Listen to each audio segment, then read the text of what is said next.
প্রিয় দেশবাসী, আজ বাংলাদেশ একটি গভীর সংকটময় মুহূর্তের মধ্য দিয়ে যাচ্ছে। এখন পর্যন্ত আমাদের প্রাপ্ত খবর অনুযায়ী আওয়ামী লীগ, ছাত্রলীগ, যুবলীগের সন্ত্রাসীরা গুলি করে কুপিয়ে প্রায় 30-এর অধিক শিক্ষার ছাত্র জনতাকে হত্যা করেছে এবং দিন শেষ হতে হতে এই সংখ্যাটা কোথায় গিয়ে দাঁড়ায় আমরা জানি না।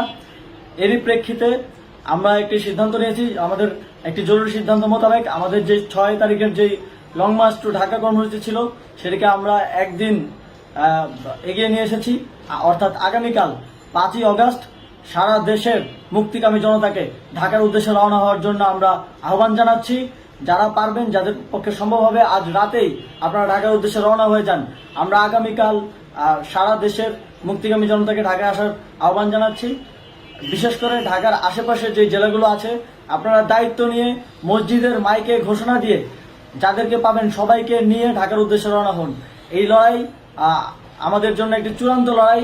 আমরা চূড়ান্ত ঘোষণার জন্য প্রস্তুত, আমরা গণভবনের দিকে যাত্রার জন্য প্রস্তুত এবং সেই উদ্দেশ্যেই আপনারা সবাই ঢাকা আসুন।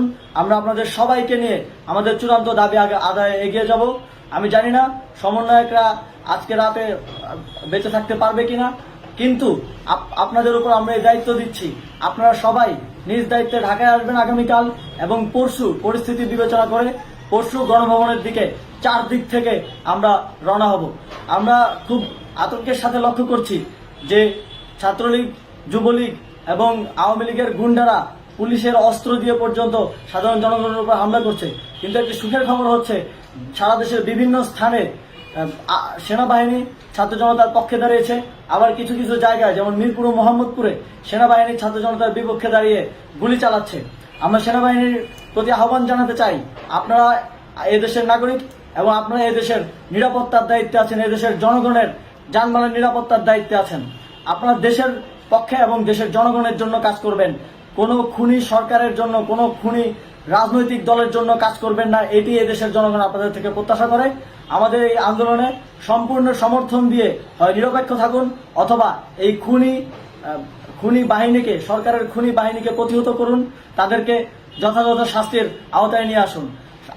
যেই কারফিউ সরকারের পক্ষ থেকে ঘোষণা করা হয়েছে, আমরা স্পষ্টভাবে বলতে চাই, সেনাবাহিনী এই ধরনের কোনো কারফিউ বাস্তবায়নের জন্য মাঠে না নামে। যদি মাঠে নামে তাহলে সেনাবাহিনী স্পষ্টভাবে অফিসিয়ালি জনতার বিরুদ্ধে দাঁড়াবে।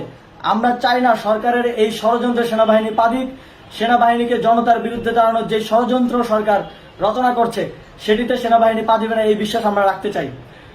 আওয়ামী লীগ আজ সারা দেশে তাদের খুনি বাহিনীকে নামিয়ে দিয়েও ছাত্র জনতার প্রতিরোধের মুখে টিকতে পারেনি।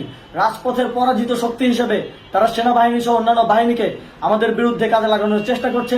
এই চেষ্টাকে, এই ষড়যন্ত্রকে ব্যর্থ করতে হবে এবং আগামীকাল সারা দেশে মসজিদে মসজিদে ঘোষণা দিয়ে ঢাকার উদ্দেশ্যে আপনারা রওনা হন। প্রত্যেকটি পরিবার থেকে অন্ততপক্ষে একজনকে ঢাকার উদ্দেশ্যে রওনা করে দিন, এই ইতিহাসের সাক্ষী হতে, একটি নতুন বাংলাদেশের অভ্যুদয় ঘটানোর একজন কর্মী হতে।